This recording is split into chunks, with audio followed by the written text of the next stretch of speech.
Good morning, everybody. Welcome back to another Market Open. It is Friday, April 26th, 8:46 a.m. Dude, I'm not late. It's like 8:46 and you're like, he's late. He's going to fucking oversleep. He's never going to come here. I feel like I scarred everyone for life when I was late 40 minutes on, ironically, an inflation day. Today's an inflation day as well. Maybe I should start this. Maybe I should set the timer for like 8:46 every day. And then I show up at 8:47. Oh boy. All right. Thank you everybody for being here.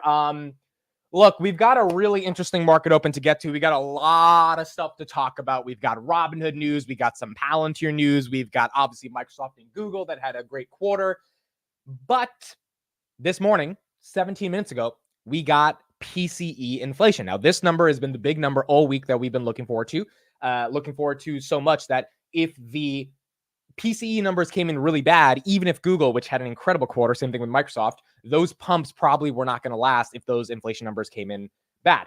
Well, we got those inflation numbers, and I think we're going to get started with those inflation numbers, keep going from there, and then discuss a variety of other things and the implications of that. TLDR, the numbers were not the best, but not the worst, which is why the market is pumping right now. So let's get into it. We got a lot to do. Thank you, everybody, for being here. Duncan, June, Broccoli Bob, Claus, Jimbo Slice, I'm Beneficial, Peter, Cathal, Open Skies, Steven, Buckar, FDG. Did he oversleep again? See, everyone just assumes it. I have to like be on time for the rest of my life now to get rid of that stigma. James, Andrus, Blake, Sam Chen, Augusto, Garcia, Roni, Arnold, Ryan Carlson, Old Brass, Raphael, Troy. I like your Hadamit. Troy, thank you so much. I appreciate it. Ramu, James Chang says, notice me. James Chang, you are noticed. Thank you, James, for being here. Felicia, thank you all for being here. All right, let's get started. So, inflation data actually came in not that bad. Here we go. March PCE, 2.7%. This was above expectations of 2.6%. Not that big of a deal. Core PCE, 2.8%, above expectations of 2.6%. Again, not that big of a deal. CPI, PPI, and PCE inflation have all rose for the past 2 months. So yes, it has been higher for the past 2 months, which is why rate cuts are likely not going to be happening soon. But it doesn't mean that it's not going to be happening for a while, or it doesn't mean that it's not going to happen this year at all. So that's kind of the core data we have. As you can see right here, big tech earnings, in my opinion, Google and Microsoft may be allowing the market to overlook this. The S&P 500 is up 1% right now. The S&P 500 is up 0.75% right now, even though the CPI, or not the CPI, the PCE came in a bit hotter than expected. Why is this the case? Because even though this data is like not fantastic, right? If it was at 2.5%, the market would be exploding right now. This is the lowest core PCE since 2021. This is the lowest core PCE since 2021. As a result of that, I think the markets are a bit excited because they're like, all right, so it's not coming down dramatically, but it is indeed coming down, which means we're getting some level of action here in the context of inflation starting to at least kind of slow, even if it's not slowing dramatically. And that's kind of what we need to look for as we're looking at the broader markets. Here's a little bit more analysis on this right here. So Nick Tiamoros says that the core PCE index rose 0.32% in March and was up 2.8% from a year earlier.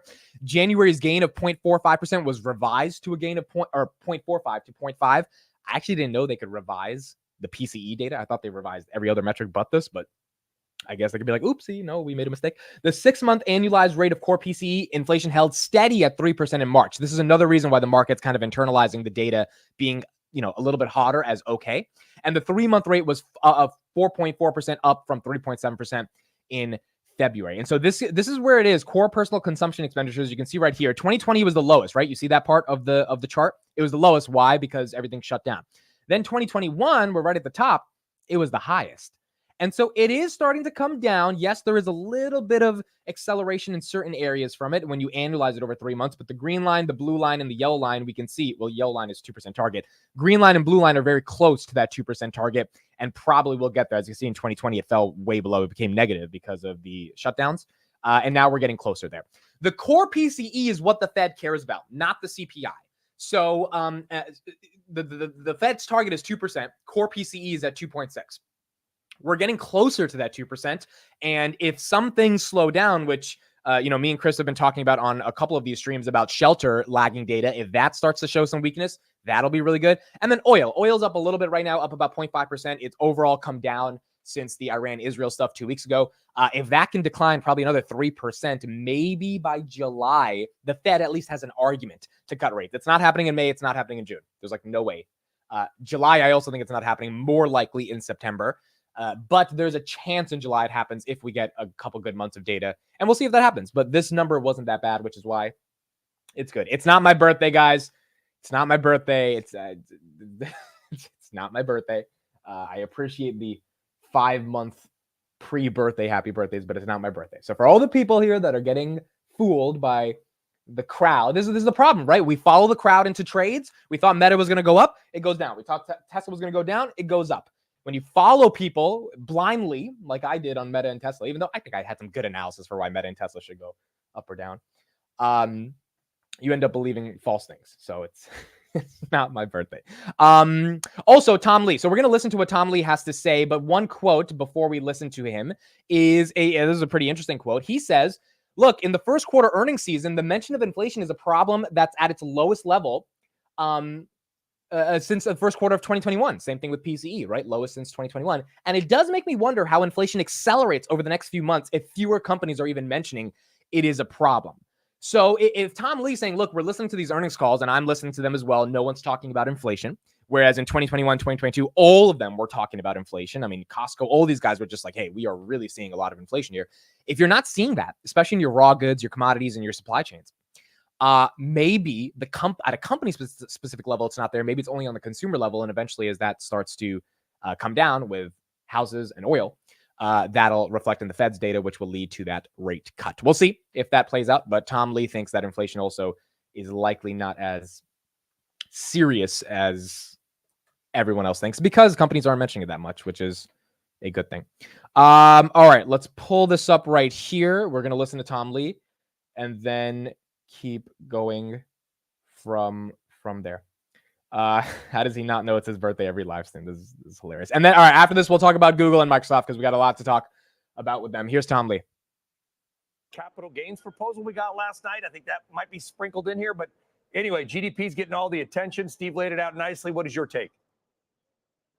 I agree with Steve's point. You know, the GDP number did catch people off guard. The core price index being basically a hot number, 2.9 year over year. But it is going to come down to the revisions, which everyone expects. I think there's also now a disconnect between the CPI numbers we're seeing and like what we hear from companies or even, consumer surveys. I mean, for instance, in just this first quarter earnings season, the mentions of inflation as a problem is now at the lowest level since the first quarter of 2021. So it makes me wonder, how is inflation accelerating when fewer companies are even mentioning it as a problem in the first quarter? I think that there are catalysts, in the next couple of weeks. I mean, the first one, of course, is tomorrow to see really what March inflation looks like. But I think the earnings backdrop has actually been very supportive. I think 80% of companies are beating. So as painful as the last couple of days have been, and really the last couple of weeks, I actually think it's the risk reward's positive here. So the firm landing is here, in my opinion. We did hear from Whirlpool. We did hear from... So those were Tom Lee's thoughts. Again, this inflation data is not phenomenal, but it's not like horrible either, right? And so it's not like 1970s type of inflation, which means if it does come down a bit, or if it does go up a little bit, it's not going to be some catastrophic decline that we've had or increase that we've had over the past 2 years, like we did in 2021, right? I don't think that's the case. Here's another chart I want to show on this that I'm looking at right here. So this is Jesse just posted this. I thought this chart makes a lot of sense right here. So this is your PCE price index annual change. Annual PCE inflation increased to 2.7%, again, the highest in 4 months compared to 2.5% in February, forecast of 2.6.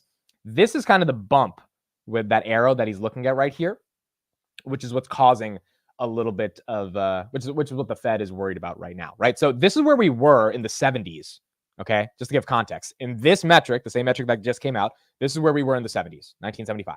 It was a lot. It was closer to 11%, right?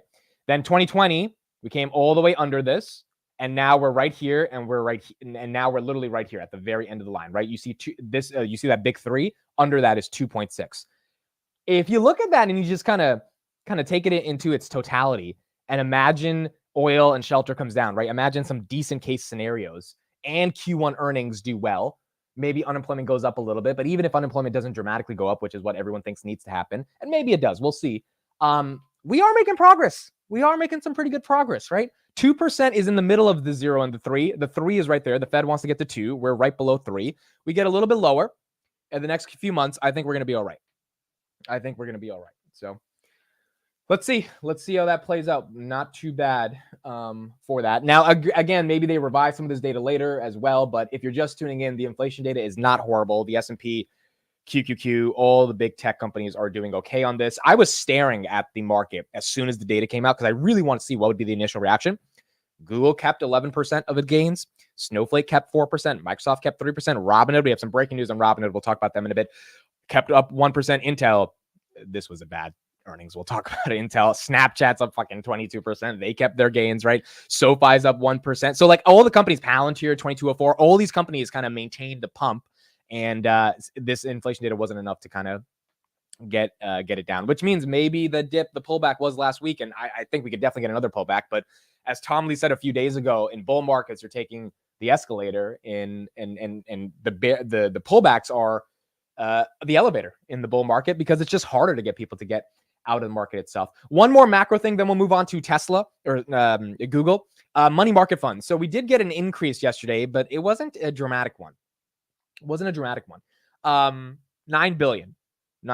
So we increased by 9 billion. It's a kind of a nothing burger, quite frankly. I think over the next month in May, let's see if the sell in May, go away thesis holds and we add more. This is, I mean, if anything, adding money to money market funds and the market still sustaining itself is bullish because it means there's a ton of money left. When we really, really have a ridiculous bull run, which maybe that happens this year, maybe it doesn't, the money's going to come chasing it.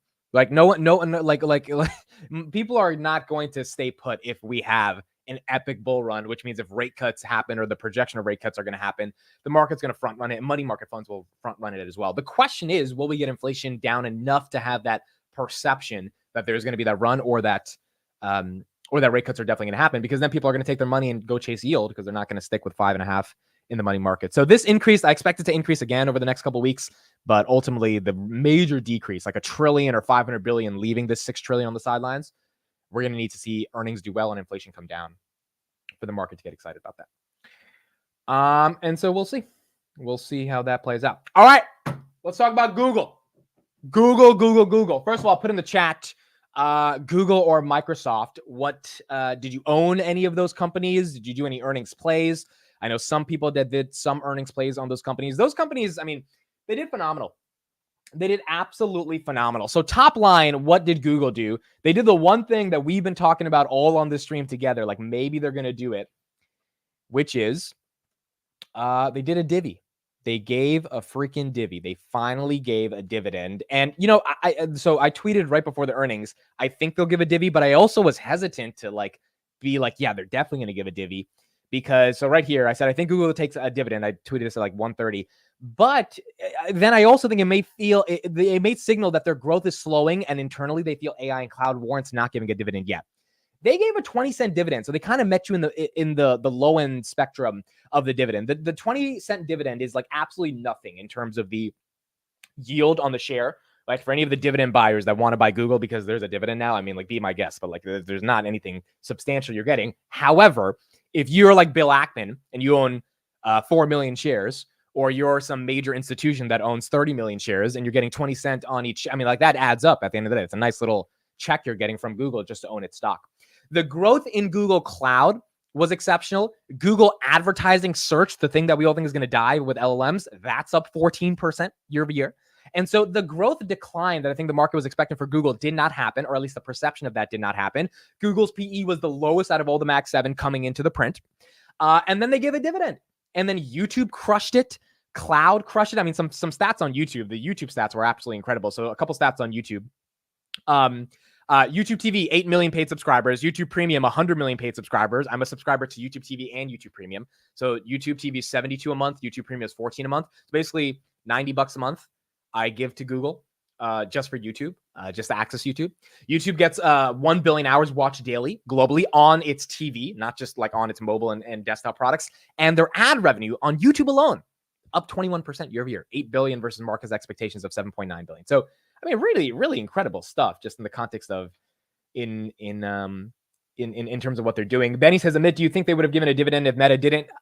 You know, actually, no. If Meta didn't do the dividend, I think Meta gave the permission to big tech to say it's okay to like give a dividend and not be perceived as like a slowing down company. My argument for why they were going to give a dividend is less about Meta. It was I 3 weeks ago I saw a chart on Twitter about how much cash the Big Seven has, and Google has the most cash. They have 120 billion. They have more than Apple. They have more than Nvidia. They have more than everybody.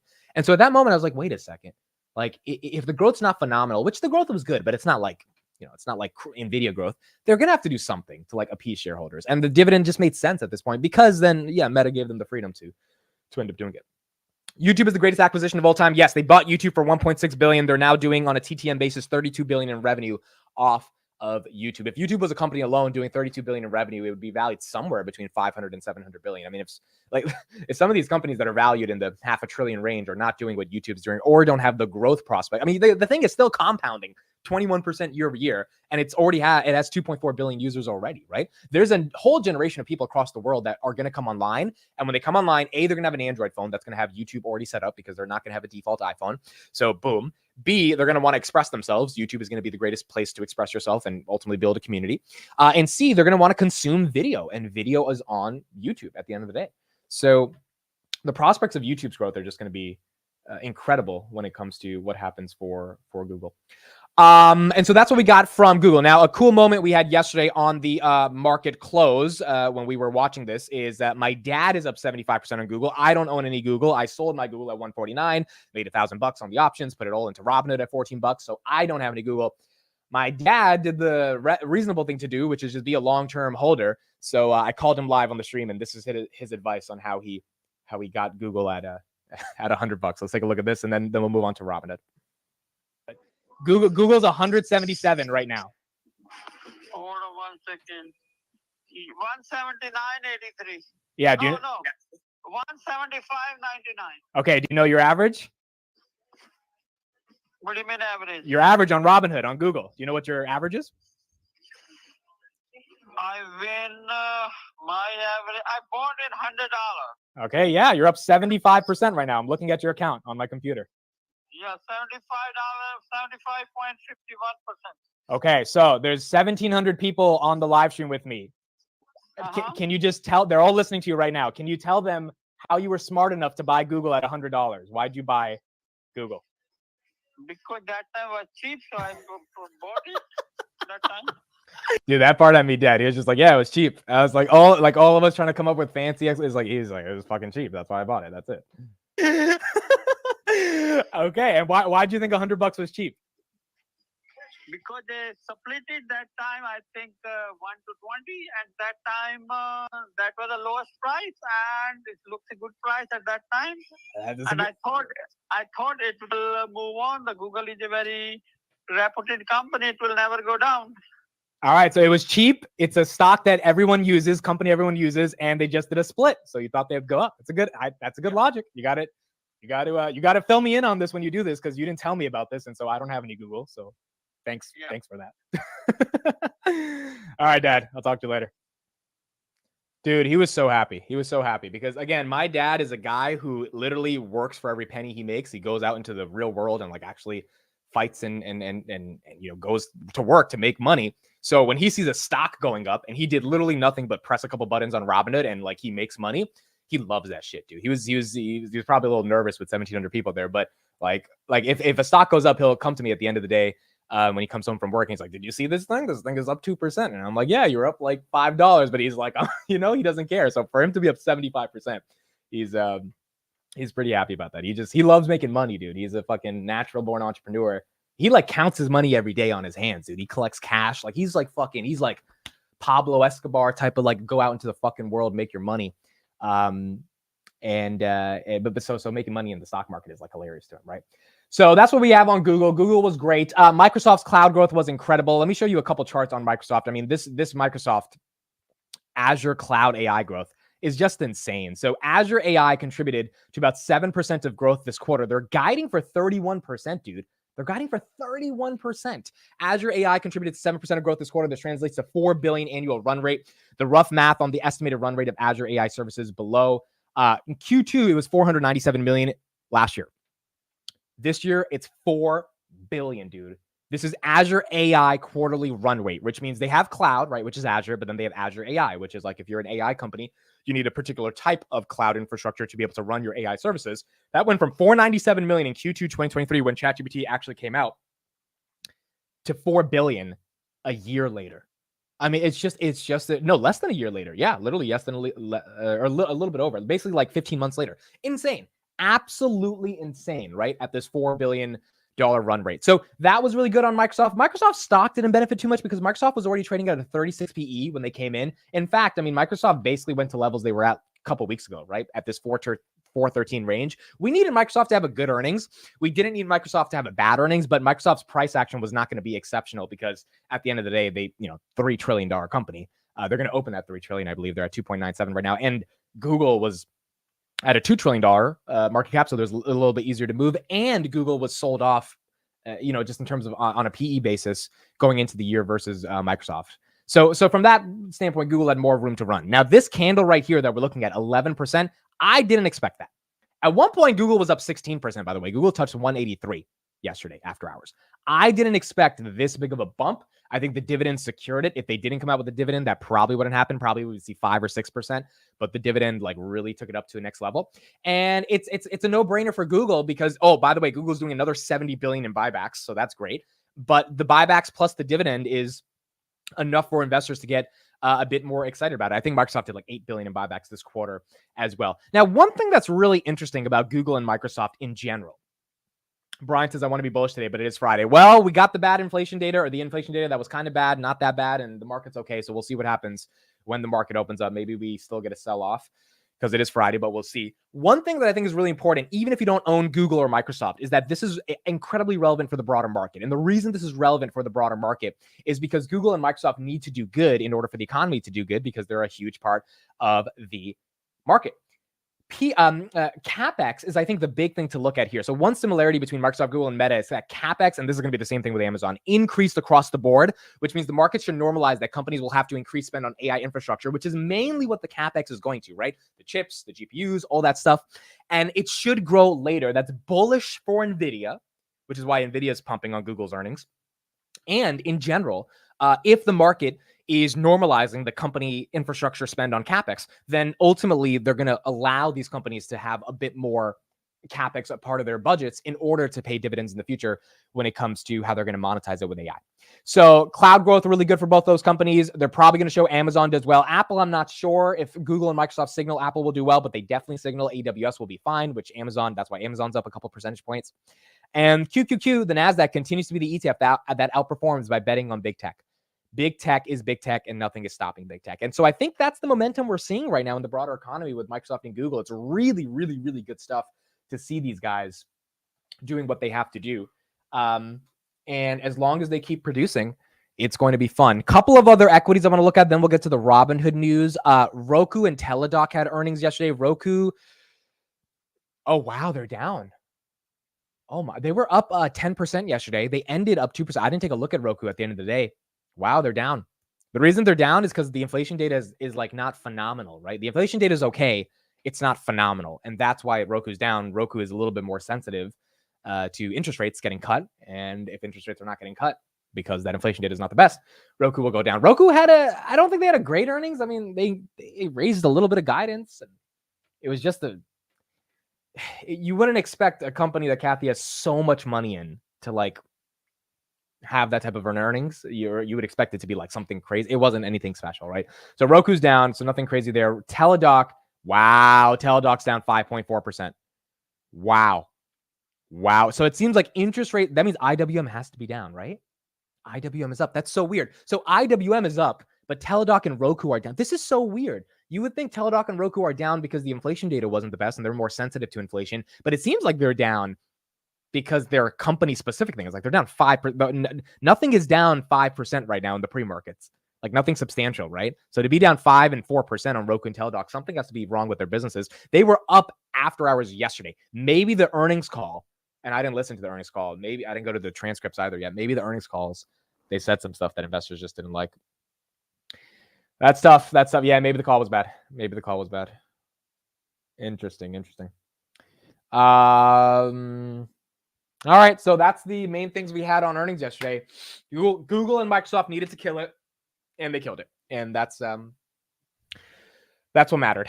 It was really exciting seeing Google kill it because I didn't think they would kill it. That like Google, dude, they were stuck at 158 for the past 4 months, and then they've tanked to 130. They just ballooned past that to 178 last night. Like literally, they zipped. Like people couldn't buy shares fast enough for them to go through. And so I think that is the sort of exciting thing that we saw in the context of Google. And we just got to keep that going. B12 says, Roku, the problem arose after management warned that a push by streaming rivals towards ad-supported offerings could weigh. Good point. So on the earnings call, it seems like they said, hey, the ad-supported offerings by Netflix, by Prime, by Hulu. Prime had a new ad offering, right? You have to pay $3 a month to get rid of the ads on Prime now. That could weigh on its growth this year. Yeah, that's a good point. Remember, the bull case for Roku is targeted advertising. And this is why all of us have just been like we were always confused why Kathy dumped Palantir at $12 to buy Roku at the same price Roku's at the same 70, 80 range, 60 range. I think it was probably higher than $60 right now in February 2022 when she took a $400 million loss on Palantir and she put it into this is the part that made no sense, dude. Like, okay, Palantir did go to $6, right? So maybe it was the right thing for her to do to get rid of Palantir and then put it into Roku. The problem was, if you have a long-term thesis, which is what she preaches, Palantir was a good company. It was always going to be good. Yeah, you have to handle some fear, which is just normal stuff that happens in the market, but it was fundamentally a strong company. We'll transition to Palantir in a second because I have a couple things I want to say about them. But she went to Roku, and when we looked at the moat, I remember me and Chris did a podcast on this back in 2022. It was advertising. And in my head, I'm just like, look, maybe I'm not the biggest expert on OTT ads, but you can't tell me that advertising is like so revolutionary and so innovation. Like there's so much innovation there. So I know a lot of people like Roku TVs, but dude, there's nothing special about advertising. There's just not. Google makes so much money. Like Google makes money off advertising. Like it's just so confusing, right? I never got it. So yeah, I mean, I wonder if she liquidates that stake and if she got rid of all that and put it into Palantir, it would be a big loss. But like if she put it into Palantir or Tesla or something else, that's, imagine maybe that ends up helping the fund a lot, and we'll see what happens as well. Okay, let's go one last thing on Google and then I'll move on to Robinhood. Bill Ackman has a $2 billion stake in Google. That's 20% of his fund, Pershing Square Capital. He took a $300 million loss on Netflix. He bought Netflix at $360, sold Netflix at about $180. This was in 2022. He took the remaining money and he put it into Google at 94 a share. His average is 120, but he started buying Google at 94. Yesterday, he was currently up $300 million after hours. So Google went up 15%. So he went up 15% on the $2 billion, which means he was up $300 million. Overall, he's up 50% because his stake is at an average of $120. So Bill Ackman benefited nicely off Google's move yesterday. And credit to Bill Ackman, he said that all the AI scares about ChatGPT taking their money, that was bad PR on Google. Like they didn't actually explain what they were going to do with AI, but overall the technology was there, even if the PR wasn't. And final thing here on Google, Sundar had a great call as well. I was very critical of Sundar last quarter. He killed it on this call when customers asked him, or when analysts asked him, hey, what are you going to do when LLMs take your business when it comes to search ads? He said, LLMs will be a catalyst for search. AI will be a catalyst for search. We're already working on monetizing search in a different way. We have different premium offerings. Like he actually answered it like he had a vision and he understood what he was going to do. And the numbers supported his vision as well, given the premium subscribers and the search growth 14% year over year. So I think this was a different Sundar on this call. The dividend was a baller move. He did what he had to do. He crushed it. He put up a good reputation for the Browns, because last quarter he did not put up a good reputation for the Browns. And he made my dad, who's another Brown, some money. I don't even know if my dad knows if Sundar is the CEO. Like my dad didn't even know there was earnings, dude. He came back at night. I was like, yo, Google's up. He's like, yeah, what happened? I was like, Dad, there were earnings. He was like, oh. He had no idea why the thing was up. I don't even know if he knows Sundar is the CEO, but he's putting up for the Browns. He's not making us look Look like shit. Okay, let's go to Robinhood and then Palantir because we got some pretty big pieces of news on both those. So Robinhood news surprised me last night, guys. Robinhood news really surprised me last night. I did not expect it, but it was just incredible. So this is the news that we got from Robinhood last night.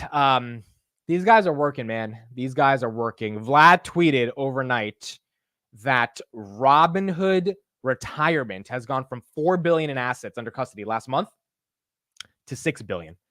And there's the fancy little graphic, but he scratched out the 6 and scratched out the Mars. This is why I love Vlad, dude. He's like, couldn't wait for a designer to do this, so I took it into my own hands. This is insanity when it comes to the growth, right? At the end of the day, in the stock market, we are investing in companies that are growing, and there's so many. It's so hard to find a company that's compounding growth. This type of growth is absolutely incredible. It was $4 billion 1 month ago. Their total assets. It was at $1.5 billion in January, which means in the past 4 months from 1.5 to 6 billion, that's 400% growth, 4x, and 50% growth, 4 billion to 6 billion in the past month. It's insane. I mean, there's no other way to. It's just absolutely insane. Are 6 billion in assets a tiny, a penny in the context of the 17 trillion of retirement assets? Yes, but the valuation of Robinhood, if you take away their cash, is about 10 billion. And they have the valuation is 10 billion, and they have 60% of that in assets under custody when it comes to their retirement account, right? Like, so I think you're if you buy Robinhood, you're buying a company that is at its infancy when it comes to their expansion, and where the growth is compounding, even if the overall pie is still so big, and Robinhood has such a small amount of the pie, which is where the opportunity exists. So why does this matter? Most retirement accounts are Gold subscribers and took advantage of the 3% IRA match. Really important. So Gold subs deposit faster. They have larger accounts. The 3% match is a cost to Robinhood. A lot of people are like, hey, well, if someone, brings in 150 and you give them $5,000, that's a lot of money. And at the end of the day, yes, that is a lot of money, but they're keeping it on the platform for 5 years. That's the terms of service for getting the match. And the people that I've spoken to that are getting a lot of, matches, they have multiple 401ks, IRAs, and they have a lot of money they're bringing onto the platform. They don't care about it staying for 5 years because they're not touching that money. That money's in a retirement account, right? They're not pulling from that money. So they don't really care about that. And then finally, retirement money is sticky. It's not leaving. The people that end up going into that ecosystem get deeper into the Robinhood ecosystem, which means they're going to try new products that Robinhood brings live onto the market. So I think that's really good stuff. Robinhood's up about 1% in the pre-market, nothing too crazy, but the growth is coming, and this growth we're going to see probably in Q2, but the subscribers that came in March that joined in the retirement, we'll see that in Q1. And also because this number is public, the street will be able to internalize that going into the print. And I think they're going to show some decent numbers. I really do. And it's going to be pretty good. So we'll see. We'll see how that ends up playing out. Okay, so that's what we had in the context of Robinhood. Now, Robinhood right now in the pre-market. Where's Robinhood? Robinhood right here, 17.18. And what's the other one? Palantir or SoFi, real quick. The other fintech. SoFi's up 7.68. Wow, SoFi's up actually 1%. And then Palantir. All right, so a couple things on Palantir. Let's talk about this. Kathy Wood bought 45,000 shares of Palantir yesterday.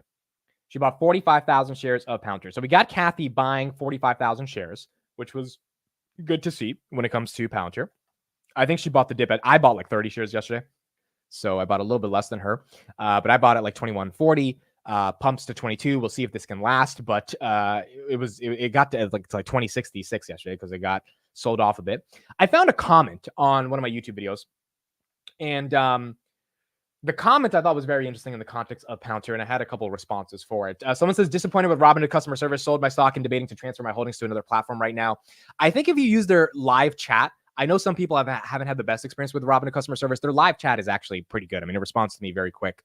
And a lot of people that try to call them, yeah, that's not the best. But if you just do the live chat, they respond relatively quickly. So maybe, that could help your experience. But I agree, the experience does need to get better for customer service.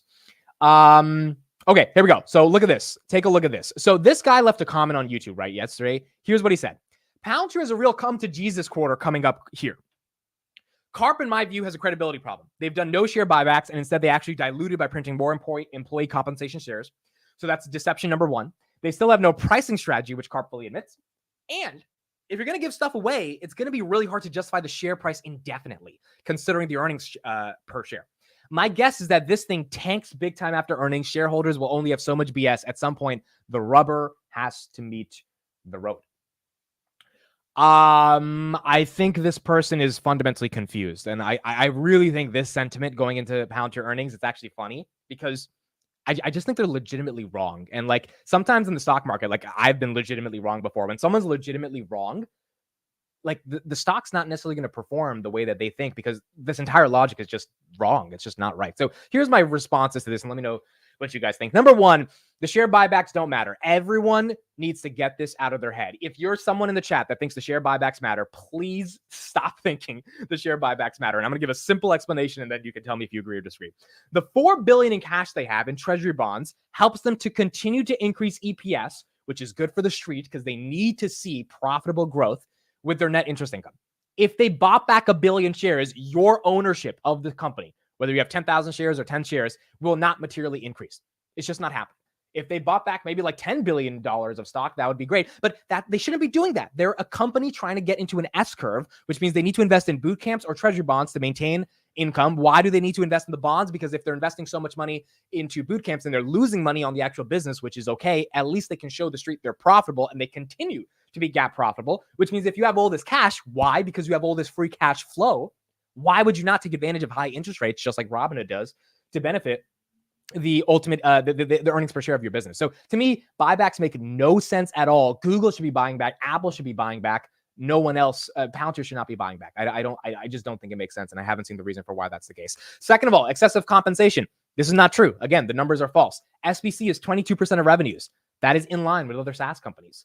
All these engineers that are starting their own multi-billion-dollar companies like Andro, which we have to talk about a deal they got yesterday, which was insane. They come from Palantir. You want to keep them motivated in the stock. And if the stock doesn't go up, then obviously everyone loses. So SBC keeps everyone aligned. I've talked to multiple Palantir engineers who have stock-based compensation, and they're just like, yeah, like ultimately I have to perform. The company has to grow or else my stock is worthless. And I could be making way more money at Google right now getting cash, but I don't want to work at Google. A, because the mission at Google is not that exciting. B, because Google's already a $2 trillion company. Palantir is $50 billion. So the chance of me 5Xing on this stock and retiring and having the time of my life one day in 10 years, that happens only if the stock goes up, which means I'm incentivized to make it work. So I don't think dilution there is really a big concern either. And then here, no pricing strategy. This is fundamentally misunderstood. It's basic value delivery before being paid. If they deliver value, they will figure out monetization. They've done this with the NHS. They've done this with the DoD, with the Titan contract. I mean, over and over again, Karp keeps saying, hey, if we give value, we will get paid, which is why they're getting paid. Also, Karp said that in June 2023.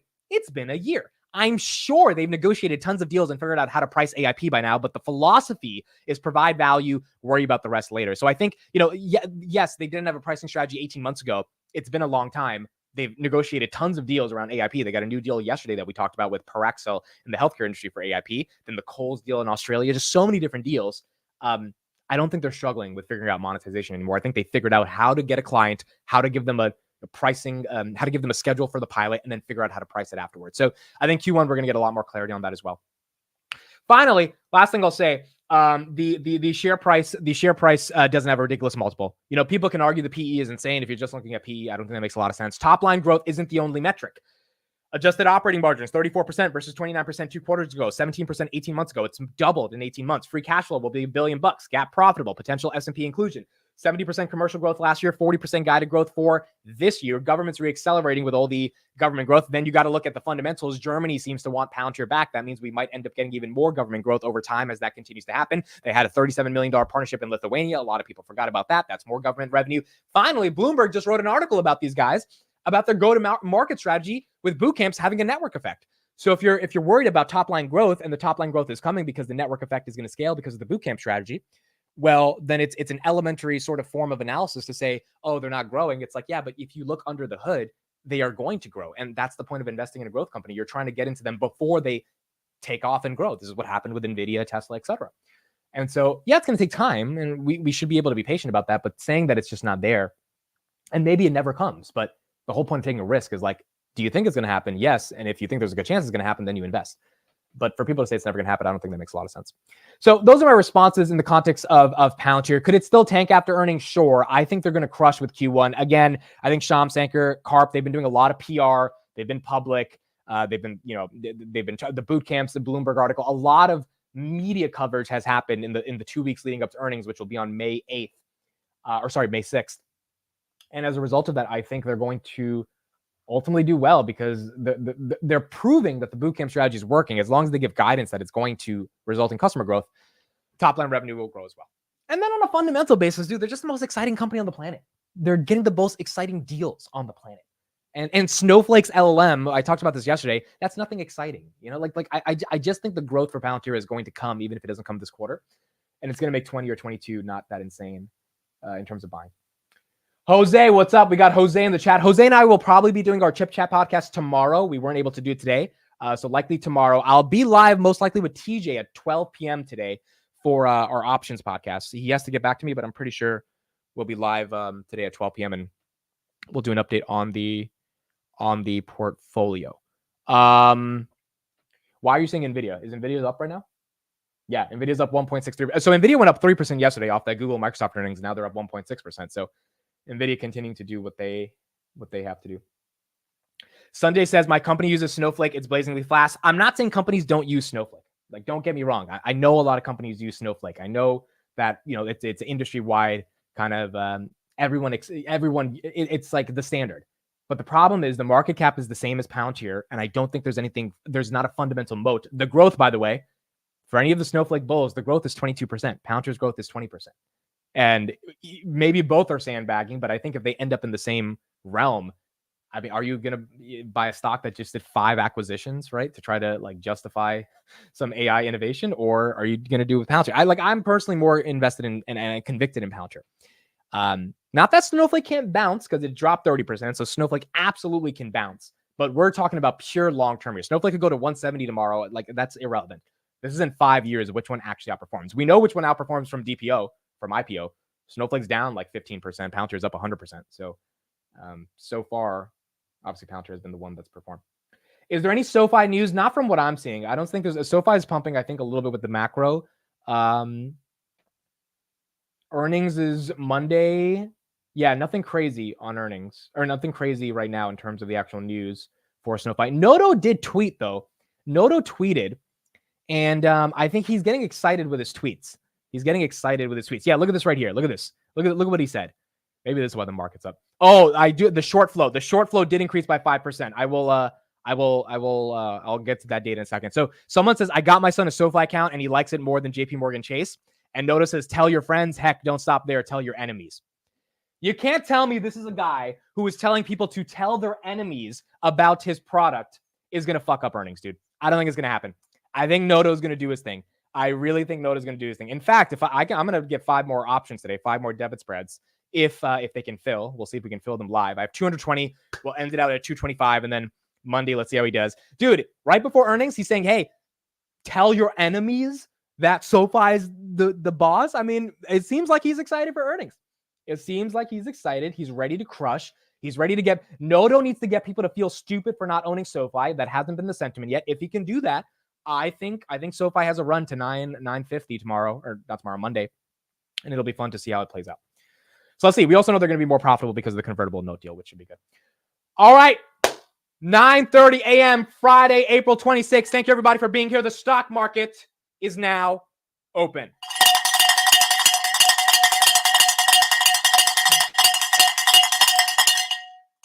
Wake your ass up. SoFi up 1%. Robinhood down 0.5%. Palantir up 1.55%. Snowflake up 4%. Roku's down 3%. Teladoc's down 4%. Microsoft's up 3.3%. Google up 11.28%. Google is still maintaining its momentum.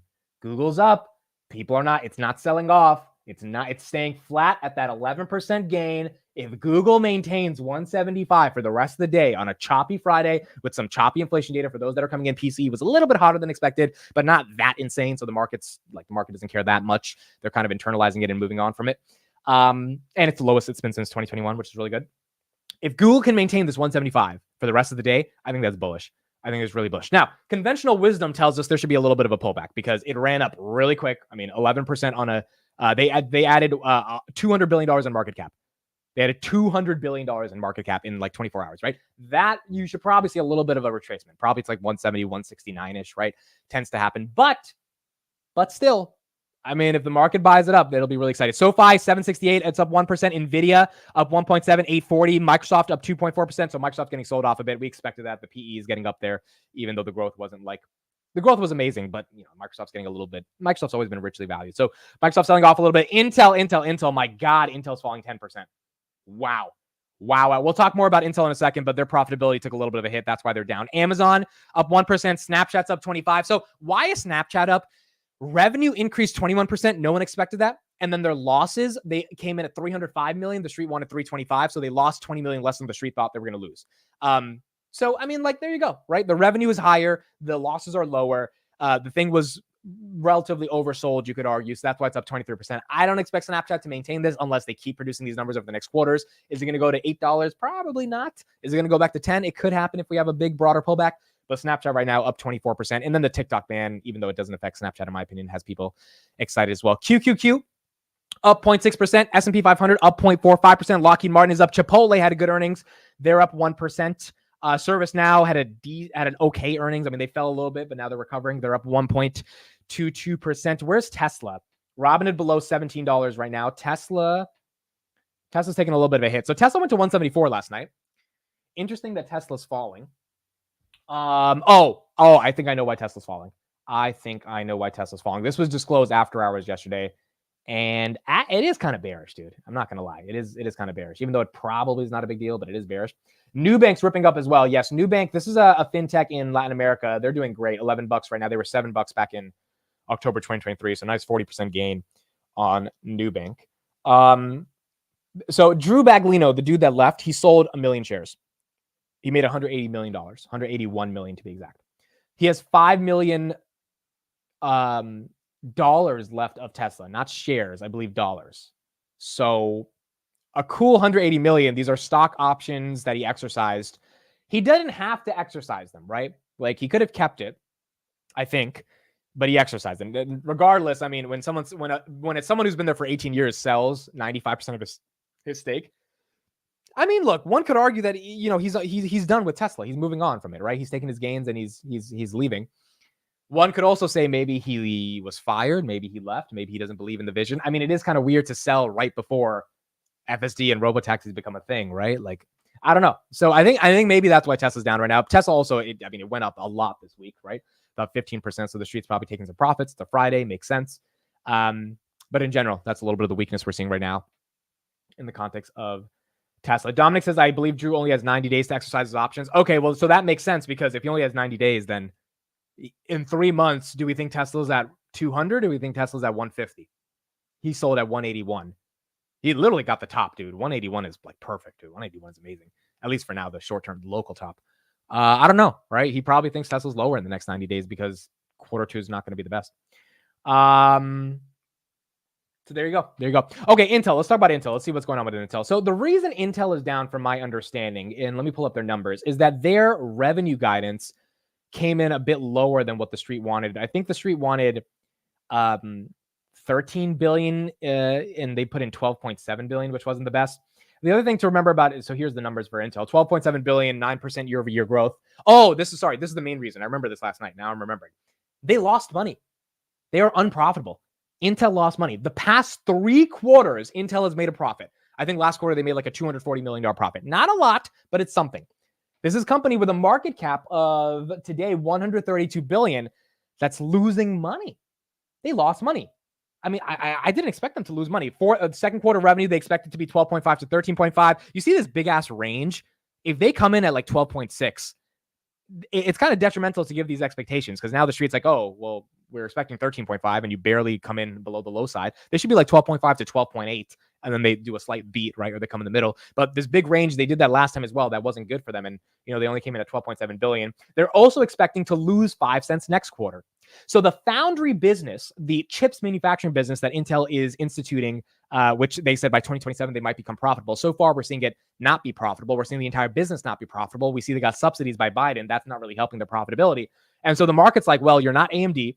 You're not NVIDIA. They announced something called, dude, I forgot the name of their GPU. It's some new GPU they announced. It's a forgettable name, obviously. It's not like Blackwell. Blackwell's a cool name, right? H100. They announced something. The Gaudi 3. The street doesn't care about that. They're like, oh, it's better than the H100. The street's like, no, it's not. So Intel's a value trap right now, I feel, dude. If you got it at 40, which it was a deep value if you look at some of the metrics, now collapsing to 31, do we think this goes to 23 like it did back in 2022? And is this actually not a value trap? Look at that. It bottomed here at about 24 back in 2022 October. Then it ran up to 50. Now it's coming back down. Is this a value trap if it goes back down there and you're buying it for the dividend, or is it ridiculously undervalued? So far, the metrics are saying it's a value trap, in my opinion. And so we'll see. We'll see how it goes from there.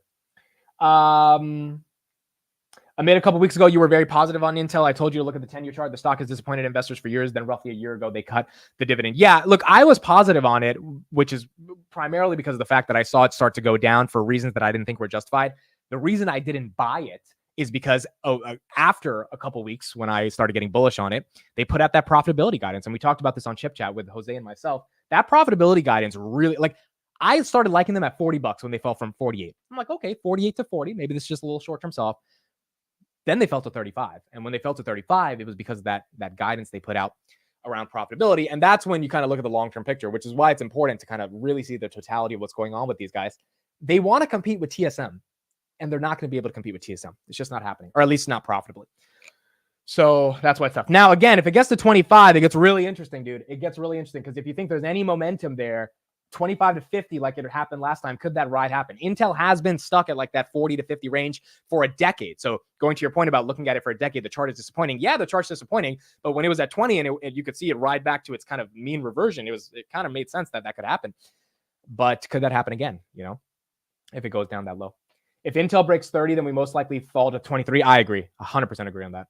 Absolutely agree that could happen. SoFi right now is up 0.59%. Tesla's 170, back to 170. Snowflake 156. Snowflake's up 3%. Palantir's up 2%. Robinhood's up 0.14%. IWM is up. TDoc is up. Roku's down 10%. Oh my God, dude. Wow. Roku's down 10%. Dude, at some point, Kathy's got to just admit defeat and move on. She cannot double down on this. There's no way, dude. There's too many other opportunities. Wow. Snapchat's up 25%. Apple's up 0.13%. Amazon's up 2%. Meta up a little bit, even though it was down 10%, recovering slightly. S&P is up. Markets buying stocks on a Friday. Enphase 114. Wow. Enphase got all the gains they lost. 6%. They lost those gains yesterday. They gained those gains today. That PCE data, I guess, was enough for the market to get excited. Not bad at all, dude. We're seeing some nice price action. Okay, let's see if we can buy some SoFi spreads. Let's see if we can get these to fill. Right now they're at 22 cents. Here we go. Okay, so this is the position again on SoFi. The goal is to flip these on earnings. So we have 220 of these bad boys at 23 cents. And we're going to put in an order right now. Open 5. We'll do 0.23. We'll do a little bit above. The bid-ask spread is getting a bit wild, as you can see. So getting them to fill is also going to be hard because the bid-ask spread is wild. So I think SoFi is going to have to really pump for the bid-ask to get closer, which means we're not going to get the best price on earnings. But even if we make 30%, 40% on these, which I think would be a good win, that would be awesome. So let's put that in. And they're probably, I got to type in my password. Okay, good thing you guys can't see the password. I got the password wrong. I forgot the password. Hold on. The password is I love big butts. Okay, there we go. Oh my God, they're gonna do this stupid thing. Oh, see, this is how you know Robinhood's secure. They're trying to make sure that it's actually me. Okay. Let's see if that fills. Okay, it's placed. We'll update if it fills. And then we will have 220 at least spreads going into earnings. Okay. 200 spreads going into earnings. So simulate my returns. If SoFi, the magic number we're looking for is 9.74. SoFi gets to 974, we will be up 60% on earnings day. These will be 37 cents a share or a spread, and we'll make $3,000. We'll make $3,000. So we got to get to 974. That's my thing. Now, if we go to like 850-ish, which is also not bad, we're going to make about $1,100. If we pump to 1050, let's say SoFi, because we've done that before on earnings, we should be making 4,200. We should be basically making 85%, 83%. That is the earnings goal for SoFi. That is the earnings goal for SoFi. And if we do that, we'll have $9,000 because I'm using 5,000 to make that 4,500. And that 9,000, we have to decide, where do we dump it? Where do we do it in Palantir before earnings? Because this is SoFi's right before Palantir. I mean, I'm not opposed to just dumping it into Palantir before earnings. I think earnings is going to go well. So we'll see. We'll see how that happens. But that's what we're looking for. 974 on SoFi. And then, maybe the options fill, maybe they don't. It depends on how liquid they get on the earnings day. But we'll see. There's not going to be any crazy IV crush because this is 2026. These are leaps, so we have plenty of time. And worst case scenario, if SoFi tanks, we can just hold these, right? I think by 2026, the stock will be above $10. If it's not, then this is ridiculous. But Noto seems confident. He tweeted that you should tell your enemies about SoFi Bank along with your friends. I think he's confident. And I think earnings should be okay. S&P 506, Google 174. Google still holding the pump. Google still holding the mother effing pump. They're holding the pump. They're doing what they had to do. News came out about Tesla and 2 million vehicles recall. Hold on. Let's see. Are there Tesla vehicle recalls? Let's see. Tesla recall. I know the Cybertruck got recalled a little bit. No, I don't think there's 2 million. Oh, that was a while ago. The 2 million recall happened a while ago. Oh, this was in December, but today some news happened about regulations. That's all. So it's not 2 million today, but that happened in December. But nothing, that's nothing too crazy. That was, some articles are just talking about regulatory approval of it, not actually a new 2 million recall. The Cybertrucks did get recalled, but they're fixing that stuff. Okay, let's go to short floats. So we had new short floats come out yesterday. Let's talk about that. So I'm going to pull up this website, which helps me get all the short float data. You guys can put any stock in the chat that you want to check the short float data on. And let's take a look at it. So here we go.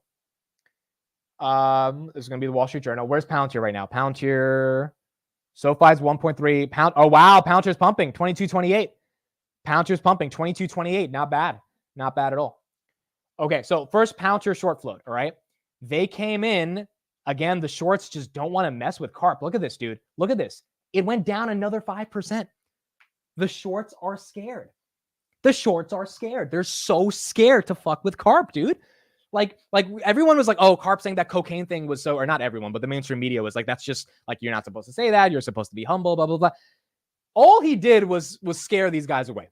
It was like fucking bug repellent or whatever. Like when you spray it on your legs when you're at the beach or something, like that's what he did. And like the shorts are so scared of CARP. 77 million out of 2.1 billion sold short. Absolutely incredible, which means the shorts are not going to hold us down if we pump on earnings. SoFi, the opposite. It went up.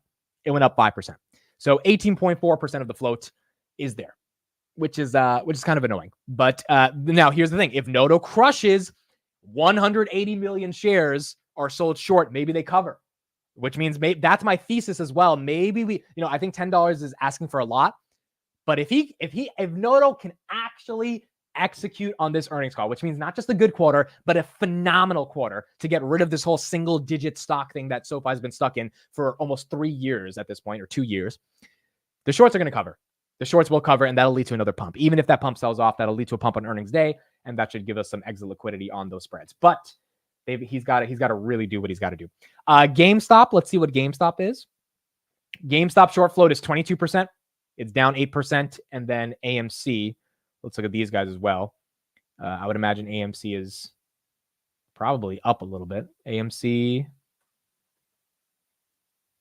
what do we have? AMC, we've got 20% up. Yeah, now it's 20% of the float. 20% of the float. Robinhood, yeah, let's check Robinhood. I think Robinhood's probably going to be at 7% still. Probably didn't come down that much. Oh, wow, it went up. They're shorting Robinhood. It went up 5%. All right, so 7.13. Bring it on. May 6th, it'll be fun with the shorts. Or May 8th, they went up 5%. Now, 7% is not crazy, but people are doubting a little bit of Robinhood. Let's see. Let's see how that plays out. Let's look at Celsius, and then we'll look at MicroStrategy as well, because that's a big one. Celsius. There it is, Celsius. Okay. It's not popping up. That's weird. Celsius. Oh, there it is. Here we go. Wow, it went up. Holy crap. It went up 5%. 11% of the flow for Celsius as well. Interesting. Very interesting. Palantir 2237. Awesome. Palantir 2237. What did CARP say to the shorts? He basically said that you guys are high on cocaine if you're shorting our company. And so you need to basically think twice. And he said it in a very nice way, in my opinion. It was actually not that bad. But I think the shorts saw that and they were just like, dude, we cannot like mess with this guy. Like we thought he was crazy. He's actually crazy. And he's going to fucking somehow, he's going to fuck us up. So there's so many other companies to short. You don't have to short Palantir. And I think the shorts are just like, you know what? We'll just short something else. We'll move on. Okay. MicroStrategy, the last one, 23%. That's up 1.6%. 23% of the float for MicroStrategy is short right now. Okay, here we go. Let's go back to the markets. What do we got on a Friday? What do we got? What do we got on the markets? Wow, SoFi up 1.72. Palantir 20. Wow, Palantir's up 3%. Google's having that pump. Robinhood's up 1%. Google's selling off a little bit. It went from 11% up to 10% up, but the Google pump is likely helping the entire market get some momentum right here. Where's SMCI right now as well? SMCI is up. SMCI back above 800. Back above 800. NVIDIA 842. NVIDIA was at 776 last Friday when I bought the dip. So how much am I up on NVIDIA? I am up because I used people's fear as my alpha. You know, that's what you got to do in this. But I'm up 8% on NVIDIA, dude, in a week. It's not bad. So I now have an equity stake of $1.08 in NVIDIA. Again, it's really hard to make money. You got to know how to like position yourself correctly. You just got to be a different breed sometimes. So NVIDIA dip was pretty good on my part. The website is Webull. This is the Webull. This is the website we're using. It's free. Market needs a healthy crash. I mean, we had a healthy crash last week, dude. You're probably right. We are recovering relatively quick, but Google and Microsoft proved like that AI is real. They said AI so much. They said AI so much in the call. Both calls when I listened to them, they said it so much. Enphase short float went up 12%. Now 8% of the float is short for Enphase. 8%. Palantir as well. We're almost up 4%. Wow, 22.46 on Palantir. I think the reason for this is just Google. I don't think there's anything big for Palantir outside of Google. Yeah, we got a press release yesterday, but that wasn't that insane of a press release. I think it's pretty much Google. Google's the reason why we're seeing some momentum on Palantir. Look at that. Look at that green candle. Look at that. 21.91 to 22.49. Yesterday was a good day to buy. I bought like basically $600 worth of it. So nothing crazy, but just kept DCAing into it. Not bad at all. Not bad at all. QQQ went from 450 to 410. That is a healthy correction. That is true. That is true. So maybe the recovery is not that crazy. How do you stimulate your options on Robinhood? You just underneath the option there, they have a thing that says, is it simulate or stimulate? I always get the word wrong, dude. You guys make money, right? It's simulate. You just press it and then you just type in the number and then it'll magically go up. And then hopefully the stock goes up and then it also actually goes up in real life. Buy Meta. Now, Matt, I could have bought Meta yesterday. Let me show you this tweet. I bought 20 shares of Palantir. That was the first buy I did yesterday. I could have bought Meta because that was about $450. But then I asked myself, wait a second. Do I want to buy 1 share of Meta? Or do I want to buy 20 shares of mother effing Palantir? And, I took a really long time to come to the conclusion. And after thoughtful deliberation, I decided to just buy some Palantir.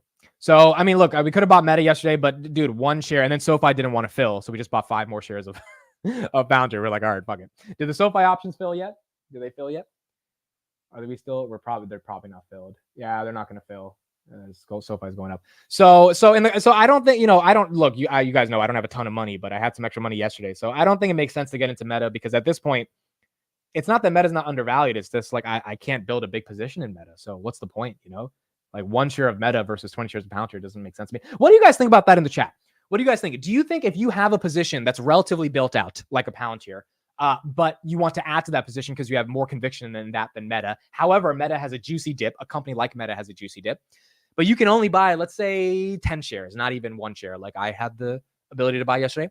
Would you rather initiate a new position in a company that's not going to be an overall big part of the portfolio? It's going to be relatively small, like 0.5% maybe, or double down on a big position that's already built out, but still you want to increase your ownership? What would you do? Which one would you go with? Do you go with the new position or you double down on the big position? Palantir 2250, not bad at all. Palantir 2250, not bad at all. 2250. There you go on Palantir. Are you buying any Tesla comp shares? No, I'm buying more Palantir, dude. Like most of my money's going to Palantir. I'm not even buying as many Robinhood shares as I was buying over the past month. Like you guys saw, I was buying. I'm just buying Palantir. Going into earnings, I'm starting to feel that I think earnings is going to go good, and I'm just getting more shares. What do you think about SoFi? Closed half their ETFs, held people's funds for 1 week, but did give us 100% of what our ETFs closed worth at the time of closing. I didn't even know SoFi did this. I heard some stuff like SoFi did this stuff. I don't know, dude. I don't know why they closed their ETFs. I guess the ETFs, they felt it was a liability or something. I have no opinion on this because I have no idea why or how they did this. But I don't think it negatively affected the company or anything, especially if people got their money back. Shouldn't be a big deal. I guess managing their own ETFs is not the easiest or to do, right? When it comes to having your own proprietary ETFs. Any thoughts on Pfizer stock? I don't like it, dude. I mean, I know it's at 11-year lows and it is attractive. The 7% dividend, 6.62%. Yes, that's attractive. I'm confused what's down the pipeline for the drug. SoFi 772. What do they have in terms of drugs? Because after the vaccine for the pandemic, like that there's nothing left in my opinion, right? And so, like I just don't know their drug pipeline. Maybe I need to go deeper into them. But if their drug pipeline isn't substantial, then it does feel like a little bit of a value trap as well. Okay, you guys say you would double down. Yeah, I think I would double down because like a little bit of meta makes no sense when you could have a lot more Palantir, you know? So to me, it makes a little bit more sense there. If I had a ton of money, then initiating also you have the other factor to that question is you have a limited amount of capital, right? Like if you have 100,000, like, yeah, you could split it up a little bit, go 80, 20, whatever. But if you only have a certain amount to be able to invest in one or the other, and you have to choose. Robin at 1740, I probably would do the one that I have a bigger position in. Tesla 168, so that's falling 1%. Robin at 1740, Microsoft 409, Google still holding the pump, dude. Google is still holding the pump. Let's get some more coverage on Google. Let's see what the suits are saying about Google and if they think that this was a meaningful pump and it made sense. Let's see. Oh, we'll talk about Bitcoin in a second as well. Bitcoin's just being absolutely atrocious in terms of its price action. Where's Bitcoin right now? The ETF. Oh, well, let me actually talk about Bitcoin real quick before. So Bitcoin right here, 64,000. The ETF inflows are starting to make me feel like the ETFs are drying up. And I hope to God that's not the case because then this Bitcoin thesis is going to be tested really heavily. Look at this ETF inflows yesterday, dude. BlackRock brought in 0. Fidelity lost 22. Bitwise lost 6. ARK lost 31. The others lost 20. And then this thing, Grayscale, sold 139. We had $217 million of net outflows from the ETFs yesterday. Not good. Not good at all.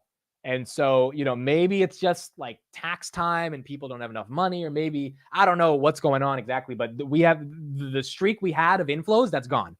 That we have to start a new streak now because the consecutive inflows have not happened. So that's, I think, waning on Bitcoin. This halving event has not really taken into immediate effect yet in terms of the supply shock thesis. Now, granted, there are ETFs that are buying a lot of Bitcoin every day, which is more than the supply that is being mined. But the problem is the other guys are selling their Bitcoin. So it's net a wash, and we need it to be net a gain for this thing to really play out. Hong Kong ETF start 430. Yes, that is a catalyst, and that'll be really good. And we will see if that ends up fully playing out. Okay, let's go into some Google. Super Reynolds says, dude, after a few weeks, my portfolio is filing green figures. That's amazing. Yeah, I mean, look, we had a little bit of not even a correction last week, a pullback. I think all of us probably went through the red and then got into some green. But I don't think we're out of the blue yet, because if we still get bad CPI data next week, then it's still going to be a little tough. Let's hear from Dan Ives. Let's hear what he had to say about Google. Analogies and metaphors that he used about Google. And then we'll keep going from there. Announcing an additional $70 billion buyback. Joining us now to discuss is Dan Ives of Wedbush Securities. Dan, I know you were expecting good things here. I don't know if it's more exciting to talk about Google Cloud turning in this $9.5 billion plus revenue number, or YouTube continuing to be strong. But the names in advertising reporting today, Alphabet and Snap, performing better than Meta did. Look, I mean, this is a quarter that they should frame and put in the Louvre. Because if you look across the board from a search perspective, from YouTube, then you look at cloud, some of the parts, and my colleague and I, Scott Devitt, we think this could be $30 to $40 per share incremental to Google's valuation. There is nothing in here that I view as a negative. The bulls are going to sleep well at night with this quarter. Let's hold on just a sec, Dan. Let's go back to Deirdre Bosa, who's got more on Alphabet. D? Hey, John, I just got off the phone with CFO, CIO, and President Ruth Porat. I asked her about what they're seeing in terms of ads and generative AI queries. She said that they're encouraged with what they're seeing in testing. They're pleased with the ongoing strength and resilience in search. She pointed to that search ads number beat. And she's also said she's excited about what generative AI can add to the user experience. On that dividend, she said it further strengthens their overall capital return program, and capital allocation framework remains the same. They continue to invest aggressively in the business. And finally, on that cloud growth, I know you were just talking about it. She said that they're seeing increasing contribution from AI solutions, and the results reflect broad strength across industries. She also mentioned that Google Workspace was driven by an increase in average revenue per seat. She was also asked about the CFO question. When are they going to find her replacement? She had no comment there. To Meta yesterday. Look, I think it's a stark change to what you saw, 24 hours ago, but it comes down to they have a gold mine of AI engineers and data, and now they're starting to monetize it. Clearly 6 months ago, 9 months ago, backwards against the wall, but this is really this is a new Google. I mean, you're seeing massive, not just from an investment perspective, but the growth's there. And this could be next 6 to 9 months what really starts a gold mine situation for them on AI. It's not just Microsoft, but in this AI revolution, Google's going to be a key player.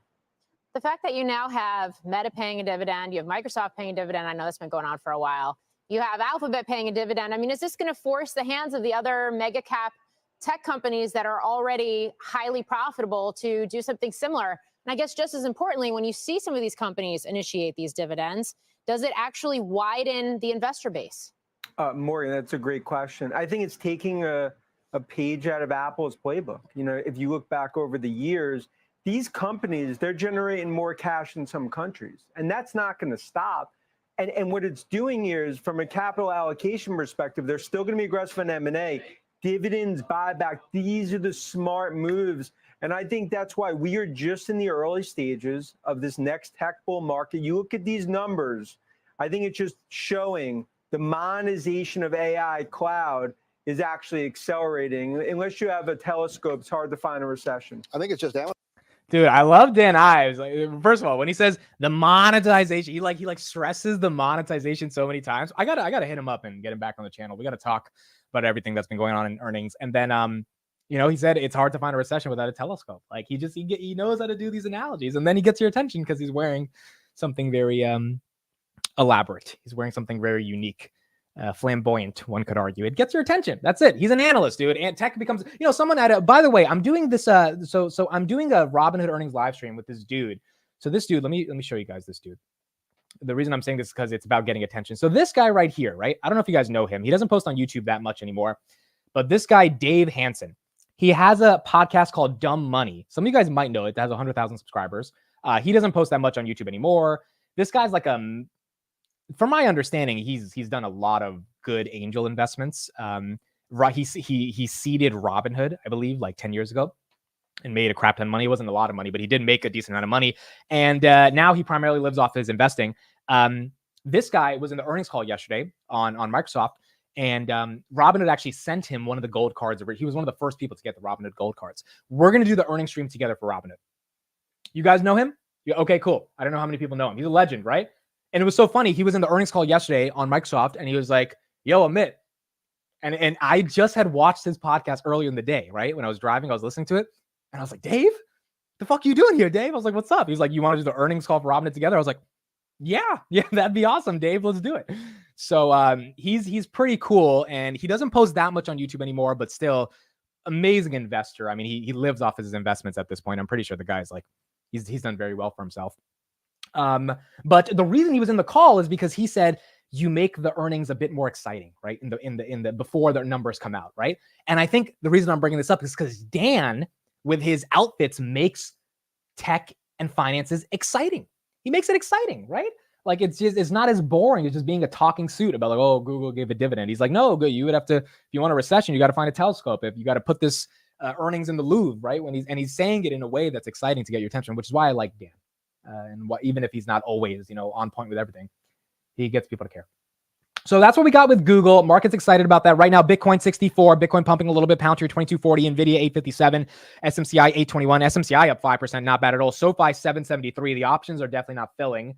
In fact, we are now up on the options by about 18%. So, well, if those don't fill, I think we'll just buy 5 more shares of Palantir, and we'll see how that goes. SoFi 775, not bad at all. He pronounces words correctly. Yeah, a little bit better than me. A little bit better than me. Dumb Money is all alpha, 100%. Dude, Dumb Money, for those that don't know, the thing that Dave is on, that is 3 guys who made like a shit ton of money. I think their story is that they all 3 took like 10,000 and turned it into 40 million over time. These 3 guys, Dave, Chris Camillo, that's in the middle, and then I forgot the third guy's name at the back. I don't watch them a ton, but I watch them here and there. And they stream like every other week or something. Now, Chris Camillo, I actually got on the phone with him a month ago because remember I told you Derek and I started that VC fund. One of the deals we invested in is called Figure, right? You guys know about that one. There's 2 other deals we invested in. We deployed capital. One of those deals, Chris Camillo got us into. He hit us up. So I called him back in late February and I got to talk to him. And I didn't even know who the hell this guy was, dude. I didn't know he had a YouTube channel or anything. I just knew he was the point of contact. So I called him up and he gave me the thesis for another deal that we can't announce yet, but it'll be live probably in like 2 months on their Series A. And then I'll announce it. It's a really exciting company as well. So I didn't even know he had a podcast. And then I found out he has a podcast with 100,000 subscribers. And then this Dave guy is also with him. And you know, now me and Dave will do the Robinhood earnings. So it's a lot to learn from these guys because they really took a little bit amount of money back in like 2008. And they started slowly just investing in really big bets, and they turned it into some good money as a group, not just individually, which is why I think their channel is successful. So going to be cool to see how that plays out. Robinhood 1749, Snowflake 157, Teladoc 1340, Microsoft 409, Google 172. Google's selling off a little bit. But right now it's at 172, up 9.4%. And it's still maintaining the 10% pump, even if it's not 15% anymore. Meta as well, getting a little bit of sympathy here. Now, Apple's going to be interesting, dude, going into earnings. Vision Pro is a dud. No one gives a shit about the Vision Pro. It's a dud. Who cares? Vision Pro's gone. Services are not growing that rapidly. iPhone sales are down year over year in China. The M4 laptops, no one gives a shit about those either. iPad, not that exciting. Honestly, let me be honest right here. Let me be honest. I don't use this shit, dude. I don't use it. I paid $1,100 for this. I think I got $100 off for like a student discount or whatever. I don't use this thing. Like, I want to say it's not even charged, dude. That's how much I don't use it. It's not even charged. Like, I don't use the iPad. If you have a MacBook Pro, you don't need the iPad. Like, I think yesterday I like forced myself to like pick up the iPad and like watch something on it to like give it useful. The only thing I use it for, it's on this little stand right here. I use it here to like scroll through YouTube comments, like just so I don't have to have like the other tab open. But it's never charged, so I always forget to like be able to use it. I don't use it, dude. So I don't know if the iPad's useful at all, to be honest. I'm surprised they still sell so much of this shit. No one uses the iPad. If you have a MacBook, there's no need for the iPad. But I got both at this point, so it's just there. iPad is for kids to watch YouTube. Yeah, pretty much. To fall asleep watching YouTube. I would do that on my phone, though, not on the iPad. So, Yeti says, I'll give you $50 for it. Dude, if you want to pay me for the whole thing, I might even sell it. I don't use it. Like, I really don't use it. I asked myself, could I live without the iPad? It looks cool on the desk. It makes me feel like, oh, like I have a legit studio. Like there's 3 screens here. But like, I don't use this shit, dude. So, I mean, like they have this iPad event, I think, S&P right now up 1% on May 17th, they announced. But it looks like an iPad event based on the like Easter eggs. But I don't know what they would announce. Maybe there's an AI iPad. Maybe it's exciting. Maybe that's the case. Michael Wilder says, I got an iPad so long ago and I don't use it, but I refuse to give it up. Yeah, dude. Who has an iPad in the chat and actually uses it daily? And see, here's the thing. If we can't use an iPad daily, who the fuck's using a Vision Pro daily, dude? No one's using this shit. It's not happening. It's not happening. It's just very difficult to imagine that a lot of people are going to use it. It's very difficult to imagine that. How are you getting through earnings releases then? iPad and the pencil are so good. Honestly, I'm just doing it on my computer, man. The MacBook's good enough.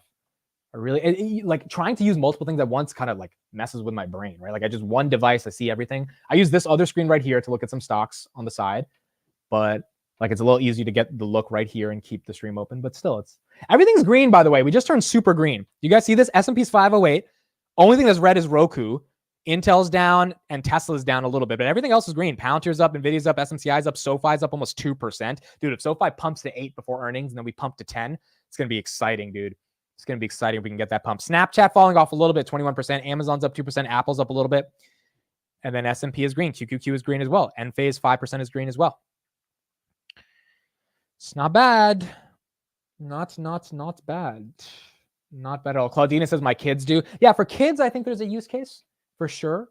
But I don't know for adults if like there's a super like I bought my mom an iPad. The first iPad I bought was for my mom in 2017. I had just finished like a summer job and I bought her an iPad for $330. And that was the first time I like bought her an iPad. That was the first time I think we had an iPad in the house. Maybe we had an iPad a couple of years before that.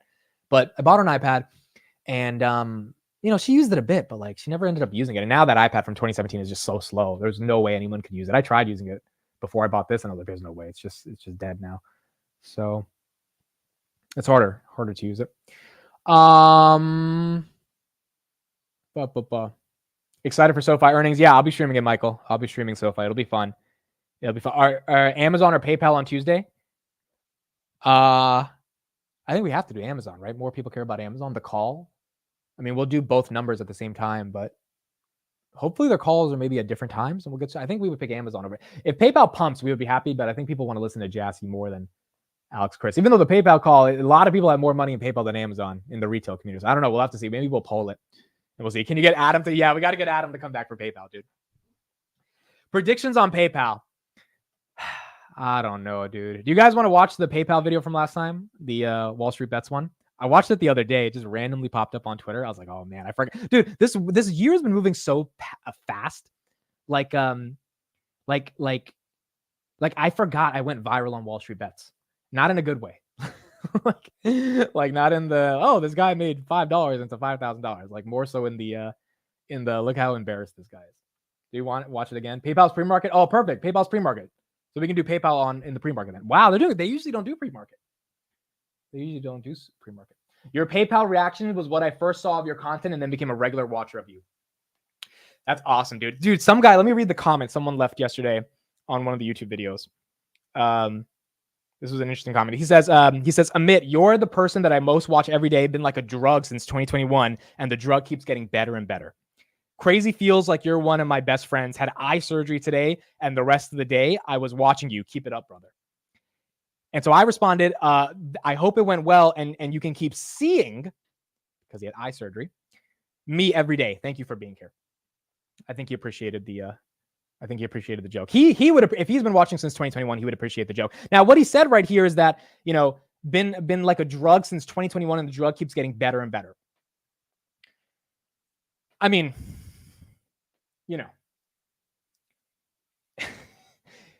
I wish girls would say that about me. Like, that would be nice if like a girl could say like, you're a drug and keeps getting it better and better. Like that would be really nice. But you know, no, I don't have anyone saying that. Amit encourages addiction. Thank you, June. Thank you for that. Even Kelly doesn't say that. Kelly says you need to stop pumping this man's ego. Even she hasn't said, oh, you're like a drug and it keeps getting better and better. That was kind of romantic. You know, it's coming from a dude and it felt like it normal, but like, you know, it's like a dude is saying it because it's content. But I've never had a girl say you're like a drug and it keeps getting better and better. Like, could you imagine a girl saying that to you, dude?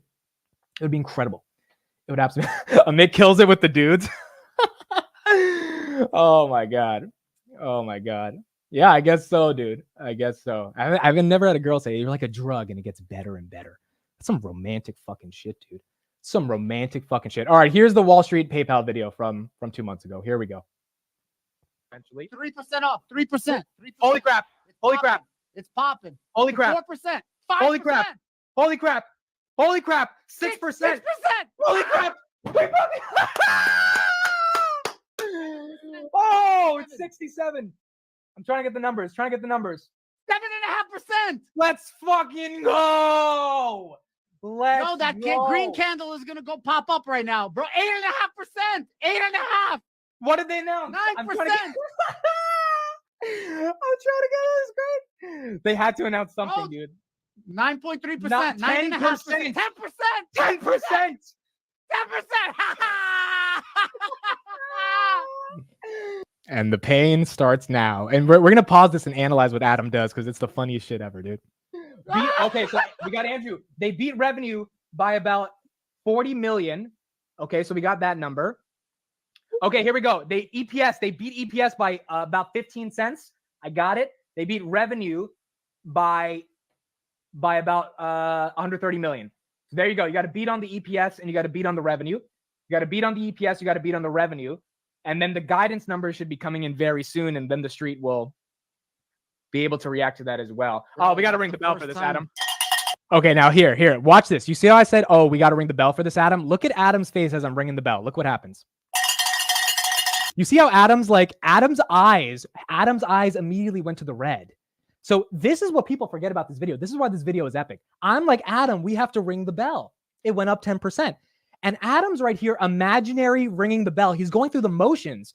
But at that moment, he was like, holy shit, we should not be ringing the bell. This thing's falling. But I already started ringing the bell. And so he had to follow through on the motion. So he starts ringing, but he has a face that indicates he shouldn't be ringing. And then everything collapses. We got to ring the bell for this, Adam.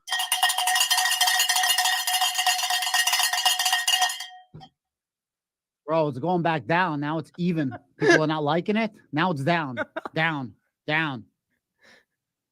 What the fuck? Dude, the what the fuck kills me, dude. I don't know if it's a Brooklyn accent or the what the fuck kills me with the way he says it. It's just crazy, dude. It's hilarious. Down. What the fuck? Down 5%? How the fuck is this happening? Bro, I have no idea. You know the Joker? You know the Joker in The Dark Knight where he just starts laughing and then Batman keeps punching him and he keeps punching him and he just keeps laughing because all you can do is laugh?